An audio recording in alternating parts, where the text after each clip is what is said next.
semua orang baik itu sumber kebaikannya terbebas dari dua ini. Mohon izin Bu ya, kalau ibu anaknya, cucunya, atau kita sendiri ingin baik, rumusnya gampang, bebaskan dari dua sumber ini.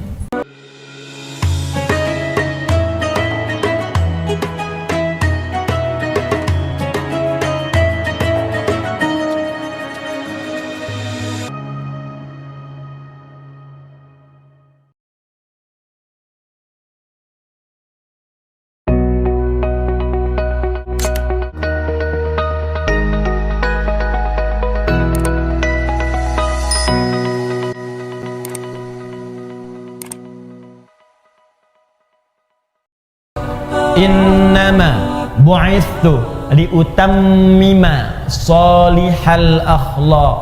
Sungguh misi utamaku, misi utamaku ketika aku diutus ke muka bumi ini adalah untuk menyempurnakan kemuliaan akhlak. Untuk menyempurnakan kemuliaan akhlak. Jadi misi utama Nabi, kenapa diturunkan Al-Quran kepada Nabi? Untuk membimbing umatnya supaya berakhlak mulia. Kenapa Nabi menjelaskan lewat hadis? Supaya umatnya berakhlak mulia. Kenapa ada hikmah di balik ibadah? Supaya dengan hikmah itu dibimbing kepada akhlak yang mulia. Puncaknya ini. Jika ada orang jujur di bumi, umat Islam mesti lebih jujur. Kalau ada orang tawadhu di bumi, umat Islam mesti yang paling tawadhu. Kalau ada orang sabar di bumi, umat Islam mesti yang paling sabar. Kesempurnaan akhlak. Karena itu, perhatikan baik-baik. Bagian keempat ini, lihat puncaknya. Kembalikan ke Al-Baqarah 129. Rabbana wab'ats fihim rasulan minhum yatslu 'alaihim ayatika, ayat sudah. Wa yu'allimuhumul kitab, kitab sudah. Wal hikmah, hikmah sudah. Yang keempat, wa yuzakkihim, dan menjadikan hati mereka bersih, suci. Kebersihan hati, kebersihan jiwa, itu yang disebut dengan puncak akhlak. Dalilnya, penegasannya di kitab Syu'abul Iman nomor hadis 2009 sampai 2010. Wa yuzakkihim, bersih jiwanya. Kalau jiwanya bersih, maka semua anggota tubuhnya pasti akan berbuat kebaikan. Perbuatan baik yang dikerjakan seluruh anggota tubuh itu yang disebut dengan akhlak namanya. Jelas sampai sini? Sekarang yuk kita buktikan. Saya agak pelan-pelan supaya kita mengerti. Fokus. Contoh salat. Kembali. Ibadah bukan? Karena itu mesti ada apa? Dalil. Ambil dari Al-Quran, dalilnya Quran surah kedua ayat 43. Jelas? Baik.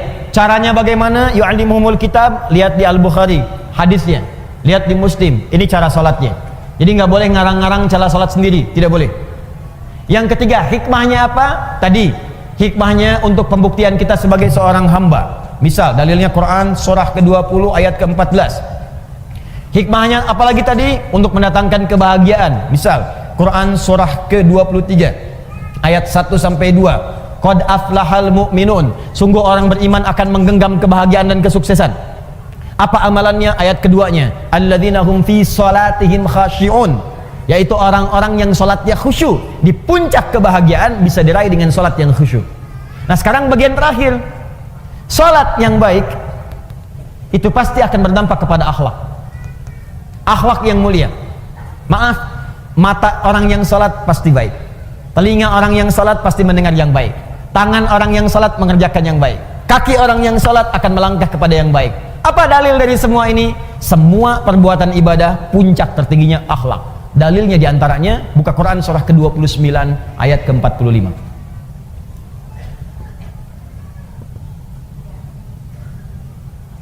Al-Ankabut ayat 45. Ibu hafal insyaallah pertengahannya, cuman awalnya aja barangkali yang sering dilupakan. Buktinya gampang. Innas salata tanha. Itu pertengahannya. Awalnya utlu ma uhya ilaika minal kitab. Lihat utslu tilawah Bu. Coba Ibu bandingkan dengan Al-Baqarah 129. Rabbana wab'ats fihim rasulan minhum yatslu 'alaihim ayatika. Yatslu itu baca, pelajari. Perintahnya utslu. Sebelum Anda sholat, baca dulu, pelajari dulu, lihat keterangan yang bersumber dari Nabi. Utslu, watslu, utslu. Lihat ayatnya, lihat keterangannya. Ada kan? Terus utslu ma uhiya ilaika minal kitab. Kitab ada lagi disebutkan. Ya, Rabbana wab'ats fihim rasulan minhum yatslu utslu. Yatslu alaihim ayatika wa yu'allimuhumul kitab. Kitab disebutkan lagi. Utslu ma uhiya ilaika minal kitab. Kata Al-Qur'an, ibu sebelum sholat jangan tergesa-gesa untuk sholat. Keluarkan dulu semua tuntunan dari Nabi bagaimana cara sholat yang baik. Pahami bacaannya. Utslu itu punya 3 arti dari kata tilawah. Utslu dari kata tilawah punya 3 arti. 1, baca. 2, pahami yang dibaca. 3, amalkan yang dipahami itu. Tilawah namanya. Makanya kalau ada orang baca Quran, supaya kita paham, di sampingnya kan ada yang menerjemahkan kan? Siapa yang menerjemahkan itu? Sari tilawah. Sebetulnya orang Arab itu tidak mengenal sari, kenalnya tilawah. Tilawah. Cuman mungkin di Indonesia yang pertama kali tilawah itu Busari. Makanya disebut sari tilawah. Ya, coba kalau Adi, mungkin Adi tilawah gitu ya, atau Daan tilawah gitu, bisa. Ya, jadi enggak, sari tilawah itu sebetulnya tambahan sarinya. Ya, sari tilawah, sarinya itu tambahan. Yang betulnya tilawahnya. Cuman karena mungkin pertama kali yang tilawah Busari, makanya sari tilawah. Tapi poinnya, kenapa ada sari tilawah? Supaya bisa memahamkan kepada kita apa yang dimaksud bacaan tadi. Nah, persis sama dalam sholat. Kata Allah sebelum sholat, baca dulu bacaan sholat. Pahami dulu. Memahami sesuatu disebut fikih namanya. Ini bisa tulis fikih. Makanya kalau ibu belajar tentang hukum ibadah, itu pasti semua fikih. Nggak ada tulisan ilmu fikih. Coba ibu cari ya, buku tentang sholat, pasti judulnya fikih sholat. Tentang zakat, fikih zakat. Tentang haji umrah, fikih haji. Ibu nggak akan temukan buku judulnya ilmu sholat. Nggak ada. Ilmu haji nggak ada, yang ada fikih. Apa maksud kalimat fikih ini? Paham. Maksudnya kata Allah, hei engkau, kalau engkau ingin khusyuk dalam sholatmu, ingin nikmat sholatmu, maka pahami bacaan dan gerakan sholat itu. Jangan sampai engkau sholat tapi tidak mengerti yang dibaca. Coba jujur pada diri kita masing-masing ya, jujur saja. Dari sekian ribuan kali sholat yang kita tunaikan, ruku dan sujud, berapa persen bacaan sholat yang dipahami? Tuh. Katanya ibu pengen khusyuk tapi nggak ngerti yang dilakukan, bagaimana bisa khusyuk? Ruku tapi nggak paham bacaan ruku, sujud nggak ngerti bacaan sujud, mustahil kita bisa mendapatkan kekhusyuan itu. Nah, ini bagian pertama, utslu ma uhya ilaika minal kitab. Ini kitab ini. Kemudian wa aqimis shalah, setelah paham tadi bacaan gerakannya, tunaikan salat. Ini.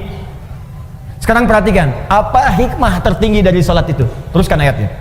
Innas sholata tanha 'anil fahsya.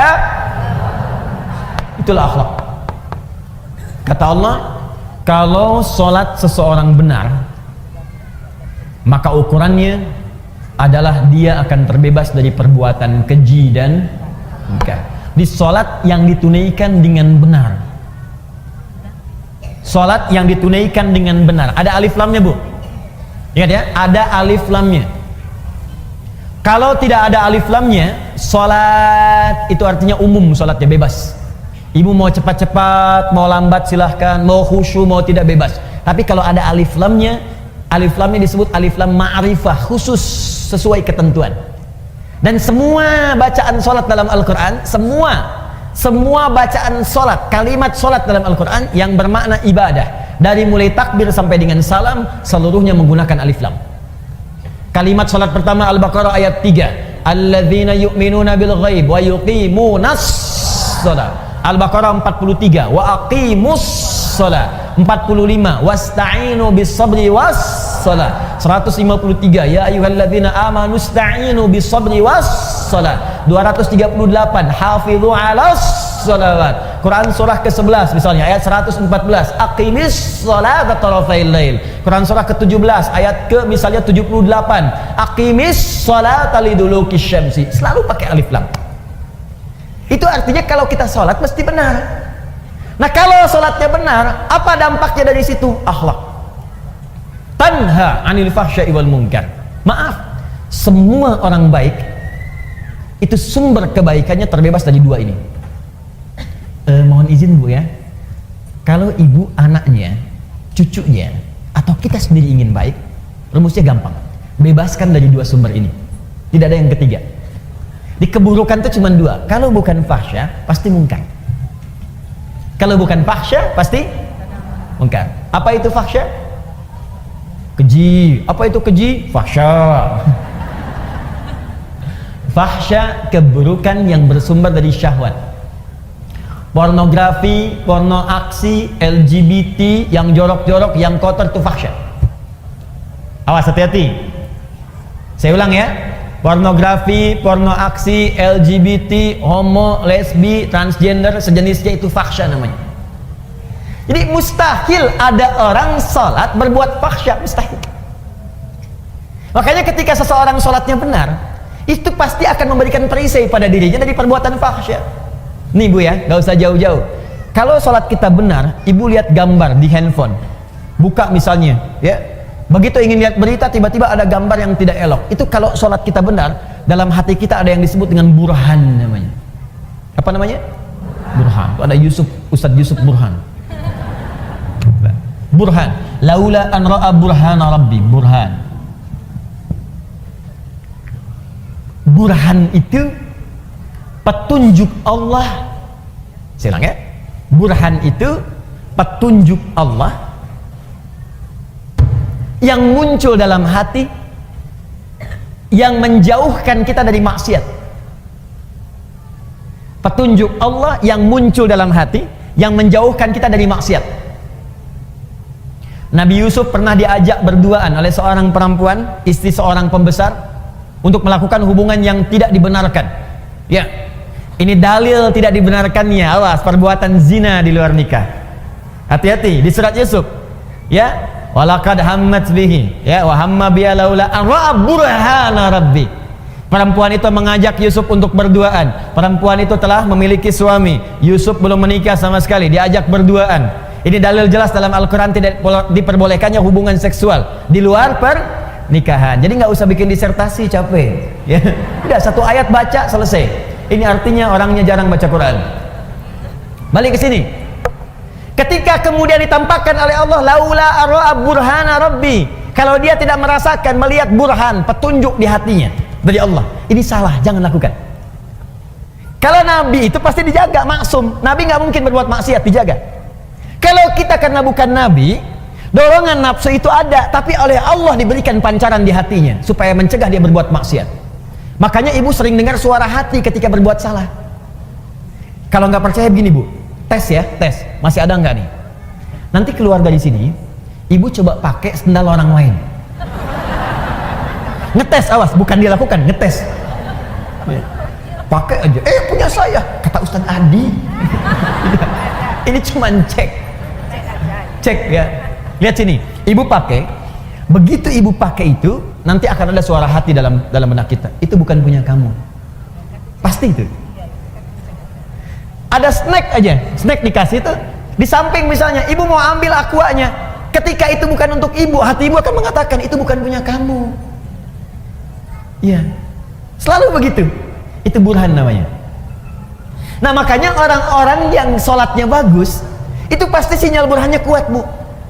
Nggak percaya silahkan. Semakin banyak sholatnya, semakin tinggi kualitasnya. Bahkan jangankan yang fardu, sholat sunnah dia buru, tahajud dia kerjakan, sholat duha dia lakukan, rawatib tidak pernah tinggal, sholat mutlak dia lakukan, semua jenis sholat dia koleksi. Kalau sudah dikerjakan semua ini, demi Allah saya katakan, mustahil dia akan berbuat fahsya, mustahil. Sebaliknya, kalau ada orang masih berbuat fahsya, senang berkata kotor, apalagi berbuat seperti yang tadi, pelaku di pornografi, ada porno aksi, aktif di LGBT, tapi masih kelihatan sholat, itu pasti ada yang salah dalam sholatnya, ada yang keliru. Karena mustahil sholat itu bersanding dengan perbuatan maksiat, itu mustahil. Jari orang tahiyat tidak akan berbuat maksiat. Makanya misalnya yang menyimpang tadi, ada yang saudara kita sakit misalnya ya, yang homo, yang lesbi, kita doakan supaya sembuh, kita ajak untuk kembali, kita doakan, berikan pendidikan supaya balik lagi. Nah, pelajaran supaya dia balik dalam aspek syariat itu, dalam hal tertentu dia nggak boleh kemudian menjadi pelaku. Contoh, imam. Homo nggak boleh jadi imam. Di kalangan orang normal itu nggak boleh. Kenapa? Karena di antara syarat tidak terpenuhi, perilakunya tidak mencerminkan kemudian hasil dari perbuatan sholatnya. Dan ketika dia sholat, otomatis bisa mengganggu jamaah di belakangnya. Allahu Akbar. Bubar. Bubar sholatnya. Jelas ya? Baik. Jadi mustahil, Bu. Mustahil ada orang sholat berbuat fahsya, itu mustahil. Awas. Saya maksud bukan ibu. Kalau pulang ke rumah ada anak, senang lihat tayangan yang tidak bagus, main-main di lingkungan yang tidak baik, maka coba lihat sholatnya. Yakin saya, kalau enggak dia bolong-bolong, pasti enggak maksimal sholatnya. Dua, mungkar perbuatan maksiat yang bersumber dari nafsu perut dan akal. Jadi kebutuhannya kebutuhan perut dan direncanakan oleh akal. Misal mencuri, korupsi, mencela, berselisih, berdusta. Awas, itu mungkar. Mencela itu perbuatan mungkar, makanya ada larangan mencela. Quran surah ke-49 ayat yang ke-11, ya ayyuhalladzina amanu la yaskhar qaumin qaum, jangan saling mencela. Gibah itu double, perbuatan mungkar dan fahsya. Gibah, Bu. Ya, bahasa kerennya gosip. Ya, makanya maksiat itu jangan dibikin keren, Bu. Jangan merubah kalimat maksiat menjadi kalimat yang halus, sehingga dengan halusnya kalimat itu seakan-akan perbuatan itu boleh. Jangan. Ibu katakan aja begitu. Sekarang kan misalnya, Bu, ya, maaf ya, mencuri sekarang kan dimodifikasi kalimatnya. Korupsi, udah aja sebut maling, itu jelas selesai. Kenapa yang ayam disebut maling, yang besar-besar disebut koruptor? Kan jadi kayak keren. Makanya ketika dibawa kemudian oleh petugas, gayanya kayak mau pergi ke hotel, bawa koper, bawa apa, rombongan gitu kan. Udah ada sebut maling, udah selesai. Ya, orang-orang yang menjual diri, laki-lakinya, perempuannya sebut pezina. Ini diperbagus, karena diperbagus seakan-akan jadi boleh. Kupu-kupu malam. Jadi kalimatnya dibikin bagus, karena dibikin bagus itu seakan-akan menjadi boleh. Udah, maksiat pun langsung aja dibikin dengan kalimat yang jelas seketika. Kata Allah, la taqrabu zina, zina. As-sariqu was-sariqatu, maling, pencuri, sebut dengan itu. Sehingga ketika kalimatnya itu keras disebutkan, dia akan jauhi. Bapak kamu maling ya? Bukan, koruptor. Karena dibikin bagus. Iya. Ibu kamu kok keluaran malam-malam? Dia kupu-kupu.